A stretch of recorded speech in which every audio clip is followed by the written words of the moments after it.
Hey, everybody. Welcome to another edition of WTF, the reaction podcast that allows us to critique and watch and basically just talk about different content creators in the YouTube space. And as always, this podcast and others in the Jazzy Groove Rainy Day Podcast family are brought to you by the power of five. If you like what you see, show your love and support, hit us up. And now, on with today's podcast. And today, we're going to shine the spotlight on Melanie King. For those of you who don't know, Melanie is a content creator who drifts and dabbles more toward the red pill space. And for those not knowing about red pill, we'll get into that in another podcast, but just for the purposes of this conversation, red pill is the being made aware of certain things in society and how to navigate them. Now, Miss King has often been a voice for men. And that in itself is weird because there's only like a handful of women in this space. And they're there because they simply felt this isn't right, and maybe more women will listen to us if we say something, which is very commendable. Utterly wrong, but very commendable.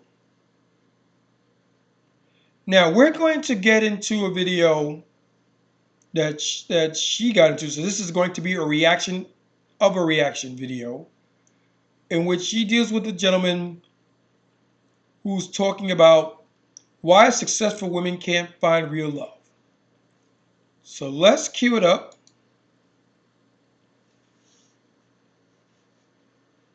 Here we go. And let's get involved.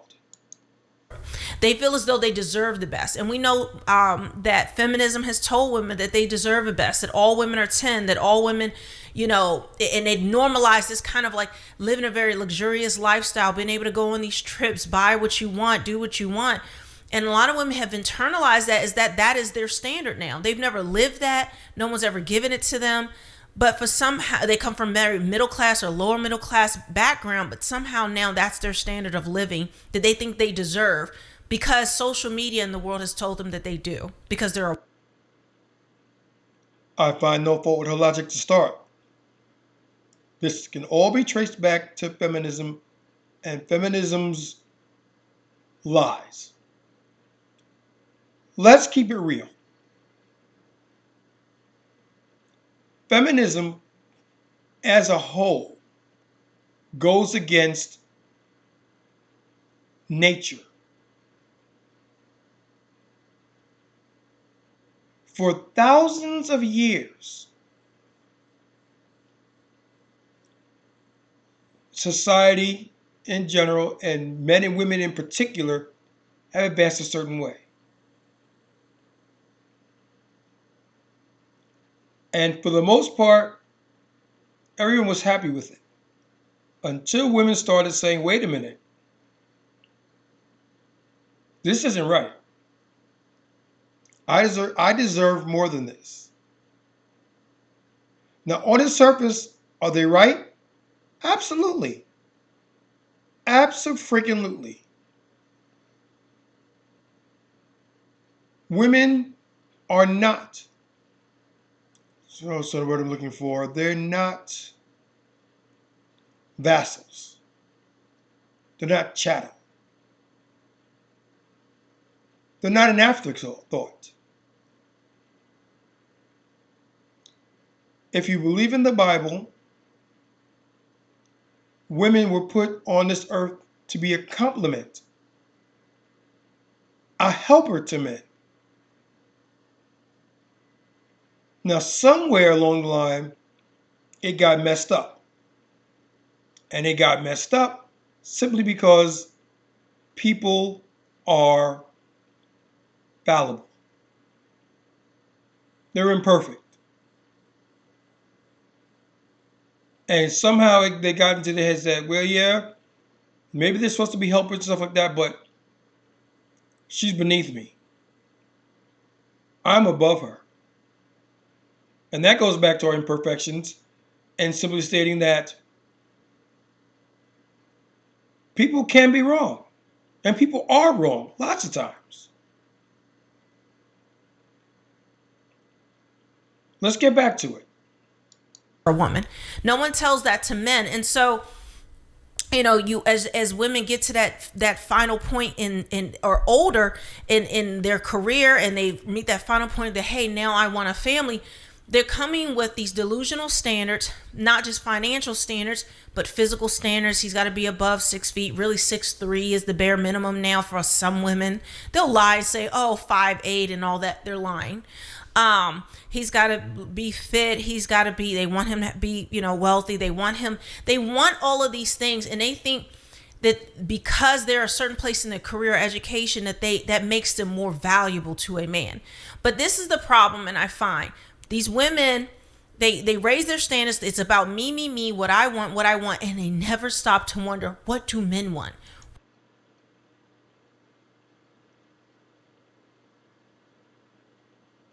There it is.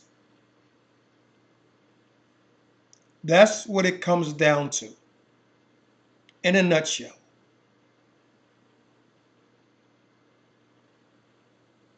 Always me. Never us. Don't even think about him. As much as I love her, Janet's been part of the problem. What have you done for me lately? It's not what have you done for me. It shouldn't be that way. It is, but it shouldn't be that way. What have you done for me lately should really be saying, what can we do for each other? And yes, I know that because of the way society looks at things and the way biology has structured things, that yeah, women can't do as much as men. That's fine. That is fine. But it should still be, what can we do for each other? What can I do for you? What can you do for me? Not this me, I. Which you see way too much of these days. And she's right with all this delusion. 6 feet, 6-pack, 6 inches. That's the triple sixes that women are looking for. Not even saying that 666 is the mark of the beast. That's a story and a podcast for another day. But yeah, that's inherently demonic. But people are looking for things that are so rare.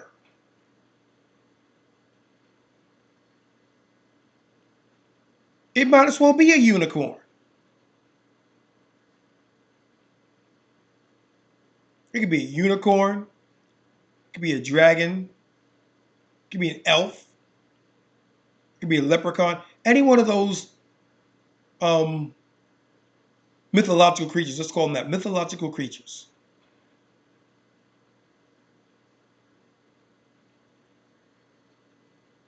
And yes, they all had their roots in reality, but they're taking on a life of their own.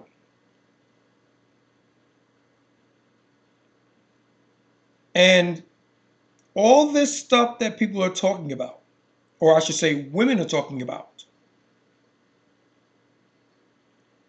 the hypergamy, the total ignorance of people on their level, because, no, just because. They don't have a reason for it.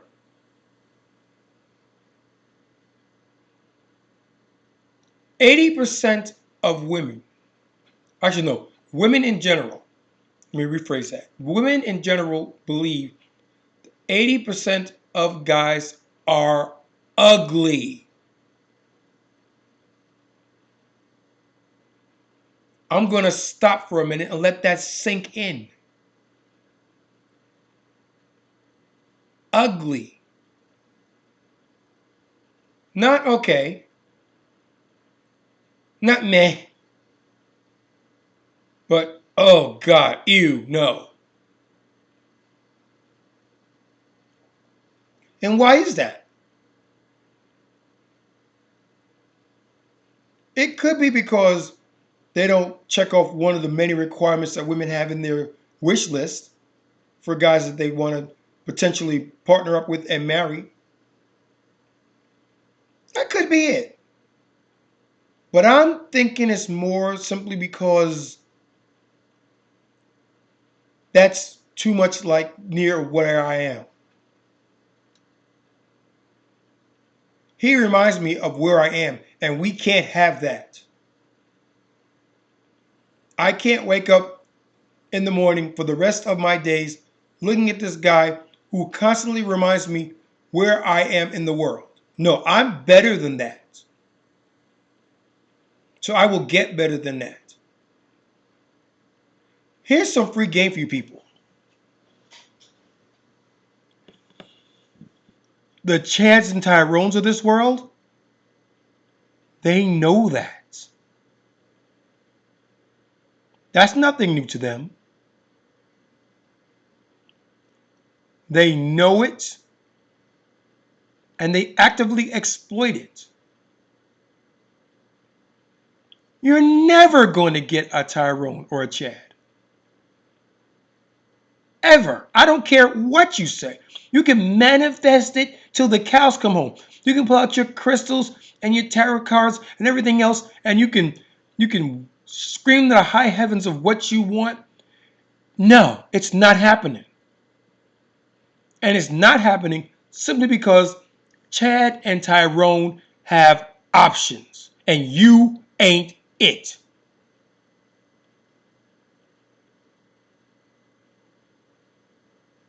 I'll say that again. Chad and Tyrone have options, and you ain't it.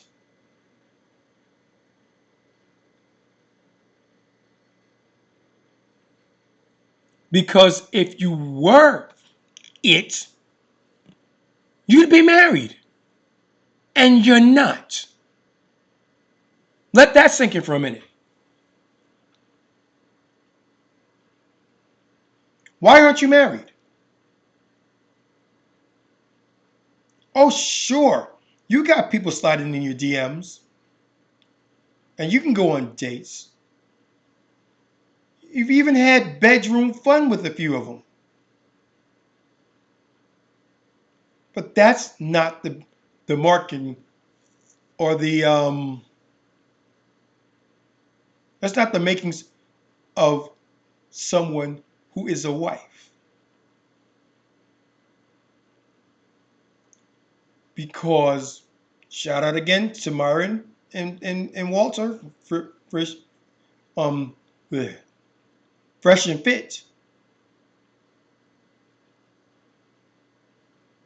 Your outcome is being able to successfully retain the man after you have sex. The man's imperative is to have sex. See, they're opposite. They're opposite. They're asymmetrical.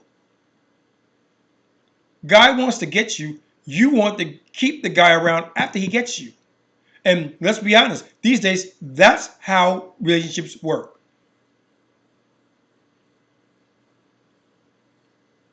That's how they work today. Gone are the days where you were guaranteed a virgin when you got married because they didn't have sex. No. These days, if you had more than 5 by the time you serious with somebody, they're counting their blessings. Which is also why a lot of guys won't ask. It's not that it doesn't come up. It's not that they don't think about it. Excuse me. They just don't want to know. Because if they know, they're going to be repulsed by it and eventually they're going to leave. Ignorance is bliss in that sense. So you don't tell me, I don't know. Don't ask, don't tell.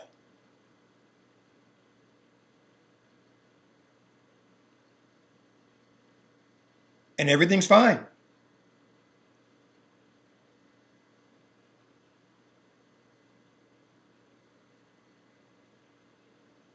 But Chad and Tyrone don't want you.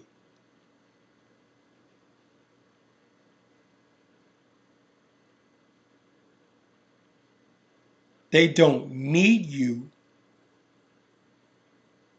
They don't want you. A lot of them don't even like you.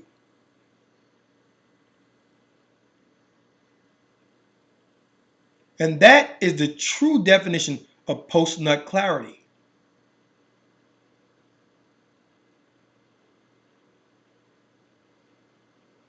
You don't need them.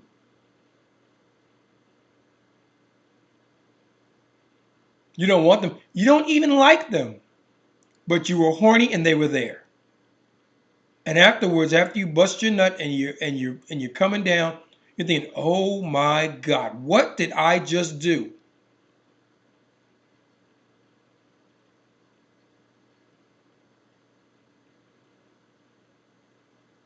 Now she's there thinking, "I got him. He's laid down with me. He's mine." The guy's like, "Oh no, no, no, no, I'm not. I'm out of here, and they'll never hear from me again."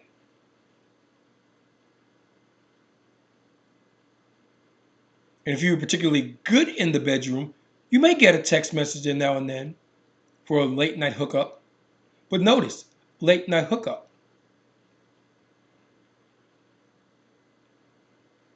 You don't meet their friends. You don't meet their family.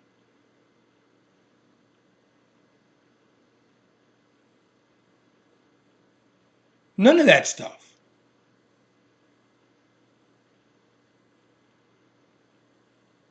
But you get that delusion. This is who I slept with. This is what I should have. No. And let's be honest. Sex is the easy part. Every male wants it. If they're homosexual, they want it from a man, but they still want it.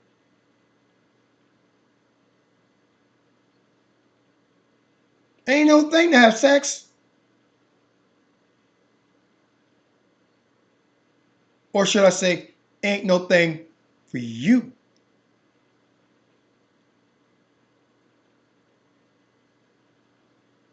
Classic example. Take a male and a female. Both, okay, we'll even both say they're both attractive.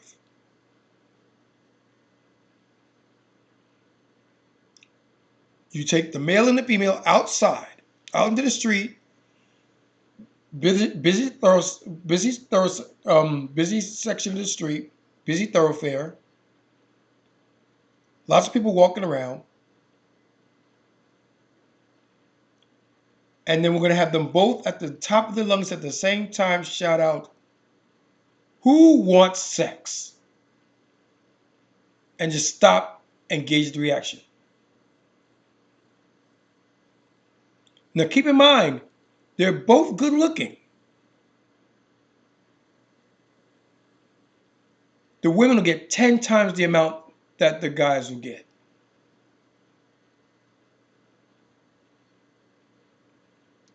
Why? Because men, it's not even that we're always horny.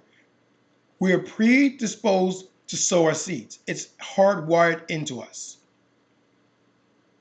That's why it's so satisfying for a guy when he can sit there and say no. Because his nature's saying, get it, get it, get it, get it.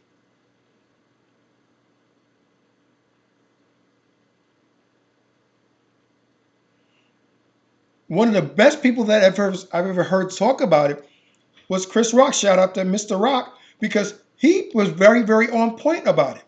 He said that women can say no to sex because ever since they were 13, they've been offered sex. Anything a guy asks has a sexual connotation to it. Do you want to help with that? Do you want some dick? Let me help you with that. Let me help you get some dick.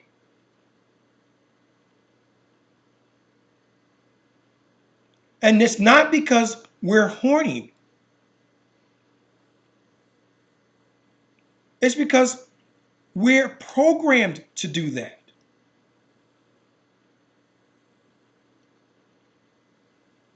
It's hardwired in. It's in our genetic makeup. It's part of us.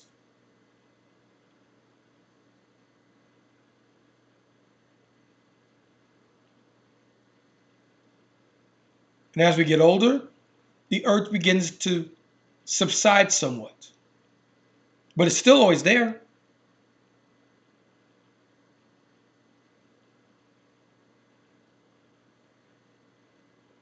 But yeah,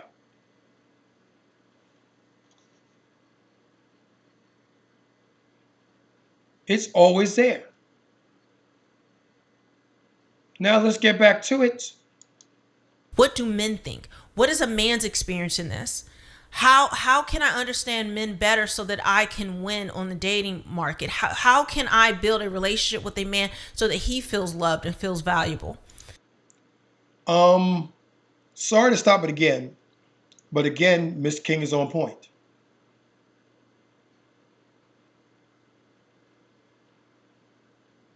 The questions that she's asking are questions that successful women ask. And the women that get, in the end, what they truly desire, and that is a mate and family, that's the questions they ask themselves. Not what do I want from him or what can I get from him? What has he done for me lately? It's what can I do for him? How can I make his life better?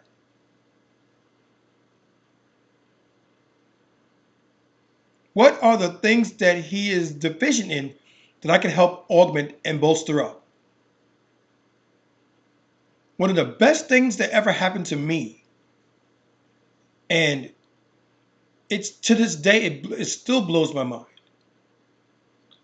was my wife and I were living in England. We were living in a post office in a small town on the southern tip of England.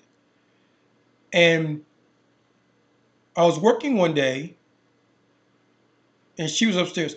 And I remember going upstairs for lunch and she was typing out my karaoke book.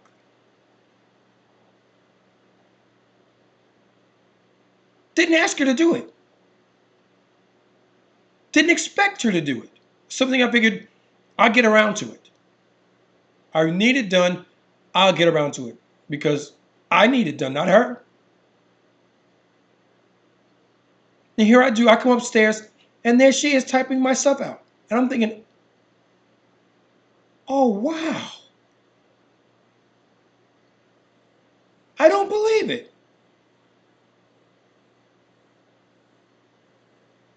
That's one of the things that she did for me because she asked herself, what can I do to help make this man's life a little bit better?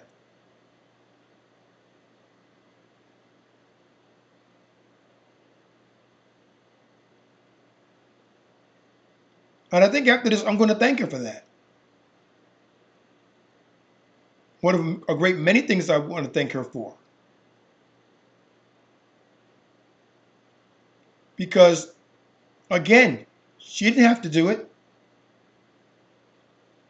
She didn't do it because she felt the need or she felt obligated to do it. She did it because it would make my life better. She wanted to do it.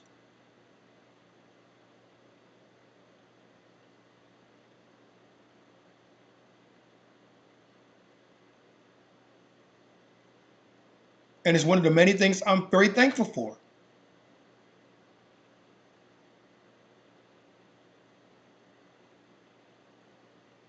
I can be a better dad to my children than I am. I know I can. I do the best I can, but I feel I can do better. Matter of fact, I know I can do better. And there she is picking up the slack. Doesn't have to.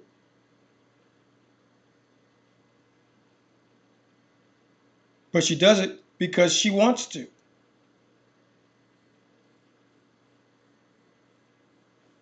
Let's get back.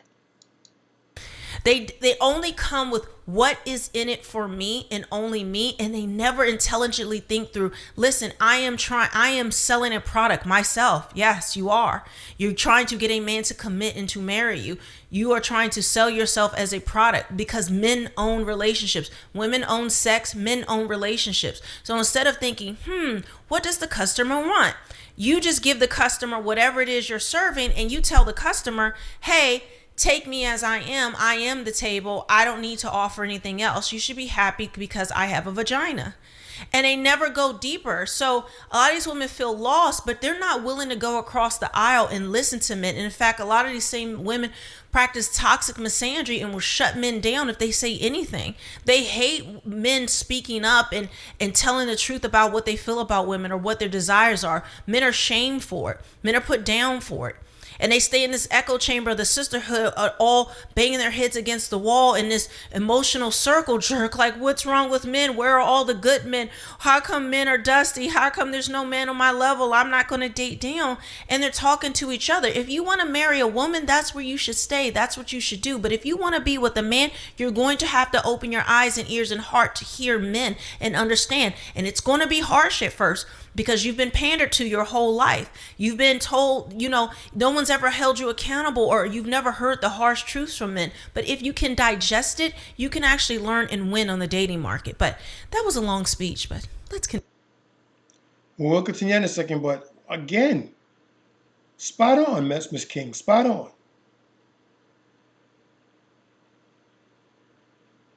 It is a tough pill to swallow, and it's a tough pill to swallow because we speak to each other differently. Men speak to men directly.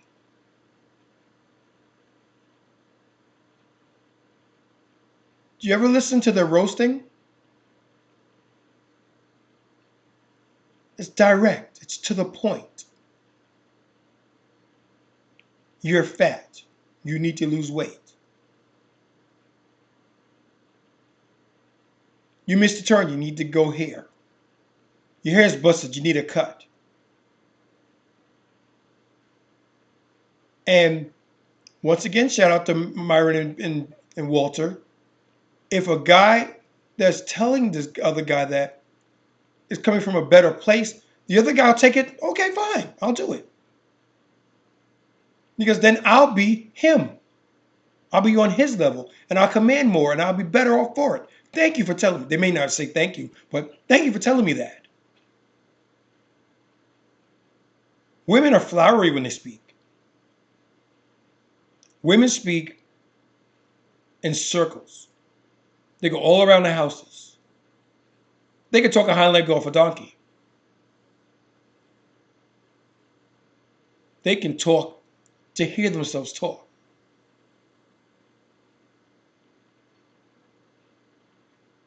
Oh, girl, you look good in that. Knowing she looks busted and dusty. Why do they do it? Because now when they go out to the club or whatever, that's one less person they've got to worry about. Because it's all about them. Don't get it twisted. It's all about them.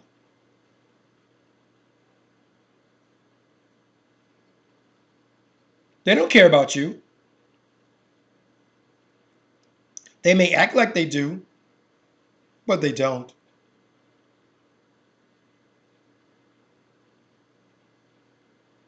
They may say all the right words. And then again, that's another point I'm about to make about women today.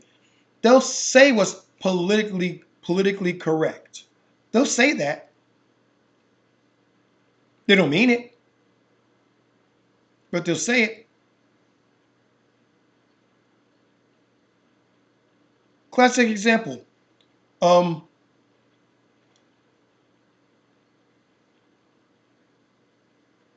who do you think is more at fault for the situation in today's dating marketplace, men or women? I feel it's both because that's politically correct. And then the other girls, because they think as a unit, they think as a monolith. Yeah, she's right. What she said. No, it's not what I asked you. That's not what I asked you at all.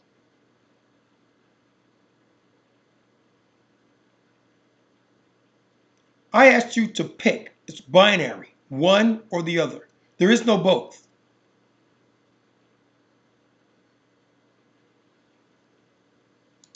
Continue.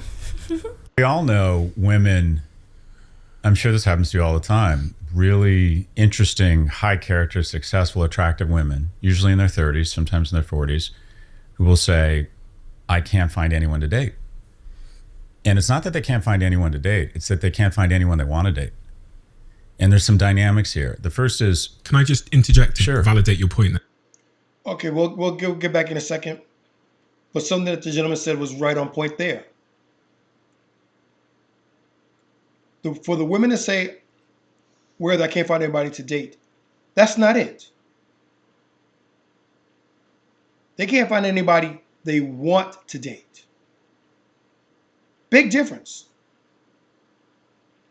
And that goes back to the 80% of guys they find unattractive. There's somebody there. There's always somebody there. And a lot of those somebodies will treat them like gold. There'll be that knight in shining armor for them.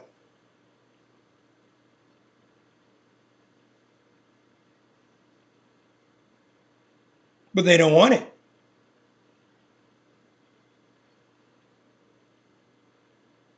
I've come to the conclusion that it's not that chivalry is dead, per se.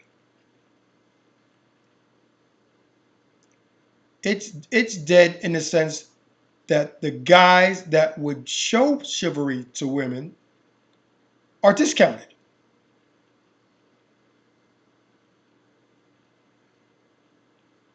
I honestly believe that. Chivalry isn't dead. It's just been buried so far underground, it might as well be dead. Because the guys that would be chivalrous to women aren't looked at twice.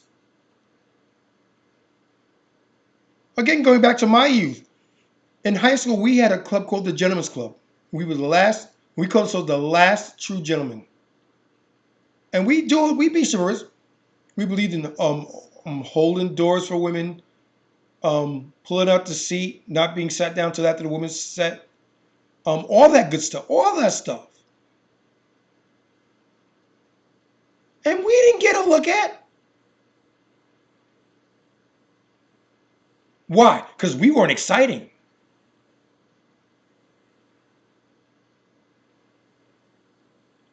Good guys are not exciting.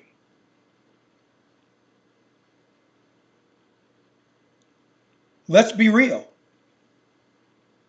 Let's call it what it is. Women want excitement, and good guys don't bring it. That's why they go for the bad boys, because it's exciting.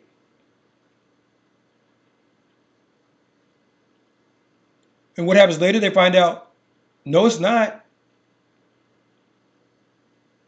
I don't like that outcome. I'm not going to jail for him.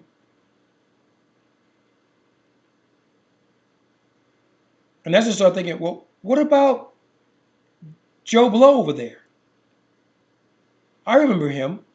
He was quiet. He was unassuming. Maybe I should talk to him.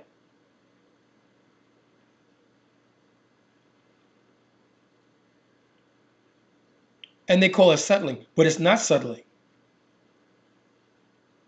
It's finding where you're supposed to be on the dating marketplace and settling into it. Well, not settling into it, and accepting it. Because who really settles for it? The guy.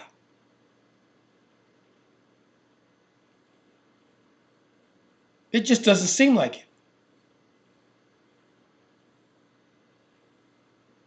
And that's why we say things like, we're lucky to have you. Really?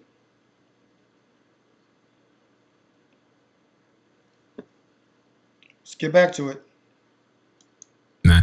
She also said to me, I'm not willing to drop my standards. Well, and it's like Warren Buffett said, the key to a healthy marriage is low expectations. What's happening is, and I think his name's Chris Williams. He kind of reminds me of you. He's this handsome young podcaster who's blowing by all us old guys. Do you know Chris? Yeah, I know Chris. Anyways, he does a fantastic job, and I've learned a lot from him. But he calls it the high heels effect, and that is every year for the last 50 years, women have become better educated and they're making more money. In urban centers, they've now under the age of 30 blown by. They're now making more money. More single women in the U.S. own houses than single men. They're getting taller every year. And the reason he uses height is that 50% of women say they won't date a guy shorter than them. It's probably more like 80%. And even if they're not cognizant of it, just anthropologically, subconsciously, they're just usually not attracted to men shorter than them because they have something telling them that this individual is less likely to be able to physically protect you. So you're just at a disadvantage from a height standpoint. Now, metaphorically, women are getting taller every year and men are getting shorter, right? Men mate socioeconomically horizontally and down, women horizontally and up. But when the pool of men who are socioeconomically senior to women, it just means that the quote unquote pool of viable mates for women is going down every year. And women have been told they can have it all. And what I found is you can't have it all. Or let me put it this way, you can have it all, you just can't have it all at once. And that to focus on their careers, which, by the way, I think is a good thing. I think economic viability is just super important for everyone, including women. But the reality is, as they have gotten taller, men have gotten shorter, so there's just less pairing. Society has a tendency to evaluate a woman's success through the lens of her romantic success. I would go about saying it's beyond societal. It's biological. There is a reason why, since time began, women have sought to be attractive.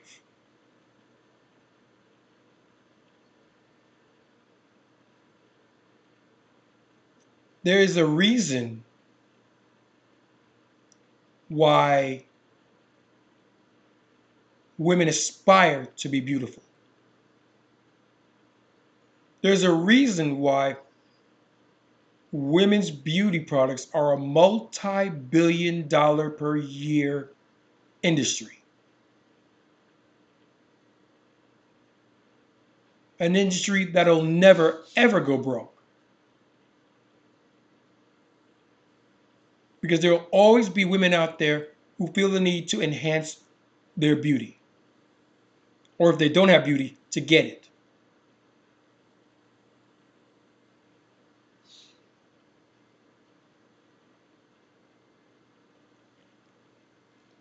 Let's listen to a little bit more and then we'll talk about it. Not as much for men. People look at you and think, and I don't know your relationship status, but people look at you like, guy who's killing it. He's killing it, and he's single. Oh my God, it's good to be Stephen Bartlett. A woman in her 30s who's killing a professional is alone. It's like super successful, but your single status is a feature. For women, it's seen as a bug, and you both might be just as lonely. But or you might be engaging in, and I'm projecting here, I have no idea what your situation is here, but there's this dynamic where the men who are in the top 10% can engage in Portia polygamy. And that is women with online dating now believe, there's something wrong with this, that, and this is going to get me in trouble, but let's rate everybody. Most people will acknowledge that some people are more attractive than others, and they find certain people less and more attractive. A woman of average attractiveness can have a relationship, and when I say relationship, that's code for sex, with someone who's in the top 10%. But that individual is probably not going to establish a long-term relationship. And because of the lack of friction and connection and meeting people via text message or online dating, the top 10% of men are getting 80+ percent of the opportunities for short-term relationships or sex. So they can engage in what's called Portia polygamy, and that there's not a lot of motivation for them to establish long-term relationships, which leads to bad behavior and a lack of household formation. I called it. I did say it. I said it before. I'll say it again. There's a reason Chad and Tyrone won't commit to you.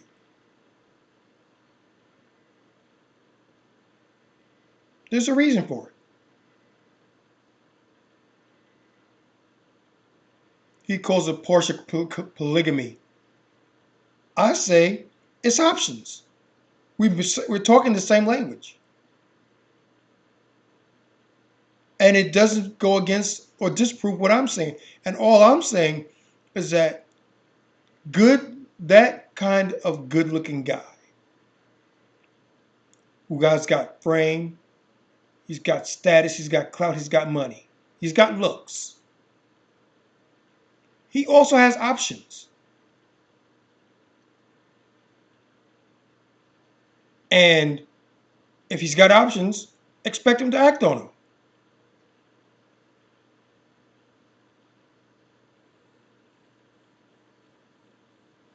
I never begrudge anybody who looks better than me and as a result have more options than me. You go too. You go. Live your life. Live your movie. Shout out to King Riches. Live your movie. You do you. I ain't mad at you. And I think that women could take from that book. Don't be mad. Don't hate the player, hate the game. And do something about the game. Remember, men are reactionary. We adapt. We adapt to the rules of the game that we're playing.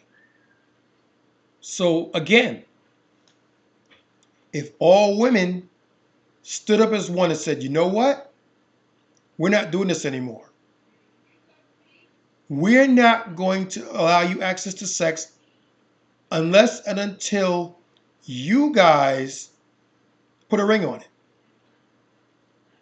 Watch how fast men get on that get on the knee. They'll bend the knee for that.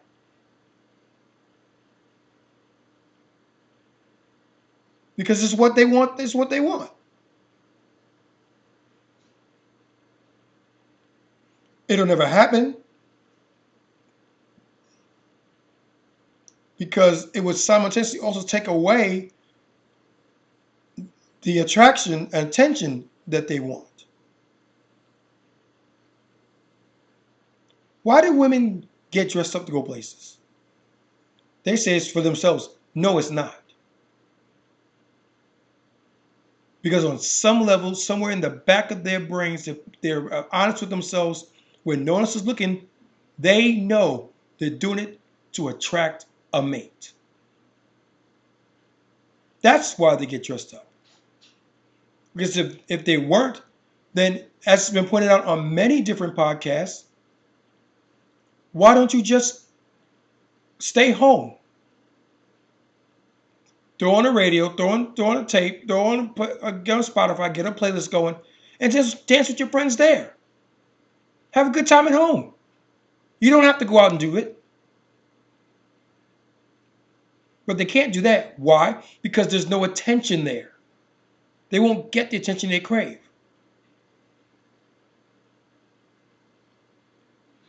So they don't. You get dressed up for yourself, all right. Then I want you to wear makeup all the time. You're doing it for you.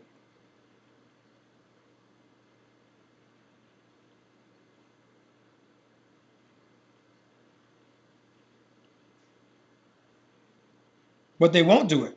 Why? Because they won't get attention that way. No one else is going to see them. So then they don't do it.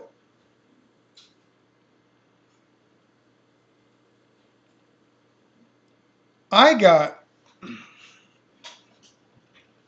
I have a way we can get around this and bring order to this chaos and insanity that is the current dating marketplace. And Melanie said it in another video. I'm going to have to get that and play it for you at another time. But she said guys need to leave girls alone.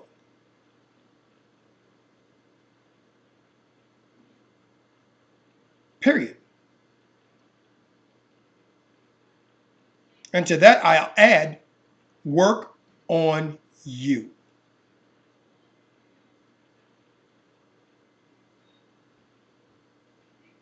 Get to a point where you are satisfied with yourself and your surroundings.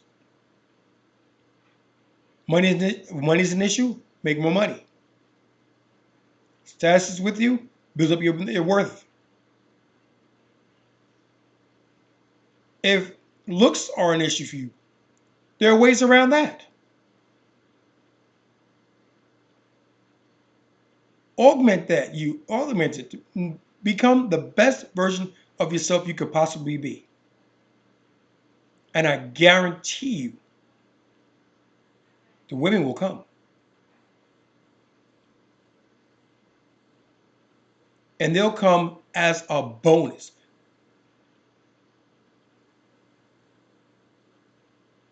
Reminds me, when you're down on yourself and you're looking, you can't seem to find anybody.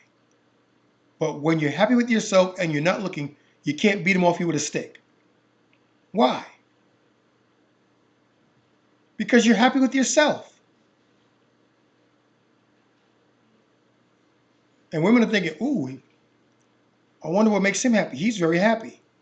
Maybe if I get with him, I'll be happy too. Not thinking probably some other reason why he's happy. Because they don't think that way. It's because it's about them. They don't think that way. So leave them alone. Worry about you. Make yourself right. Become the best version of yourself you could possibly be.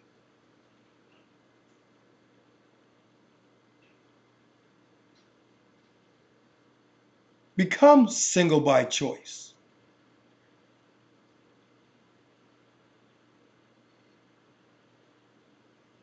Everything else will fall into place. I'm telling you, I'm living proof. And I know there are people out there that look better than I do. I know it.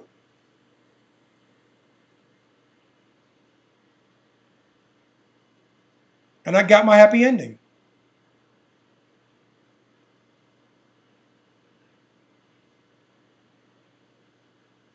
And with that, we'll come to the end of this video. The original video that we talked about is 32 minutes and 16 seconds. Highly recommended viewing. After this video, go over there, like her video, subscribe to if you haven't already. She's got a good head on her shoulders.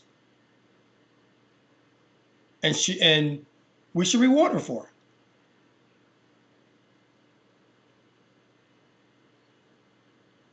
And again, we operate in the power of 5 here. If you like what we're doing, at the very least, like the video. And then you can go on from there by hitting the other 4 options. And if that's not enough and you still feel you want to show support, consider donations. All those things are in the link below. They're in the description box. Show your love and support. And until the next, peace out, y'all.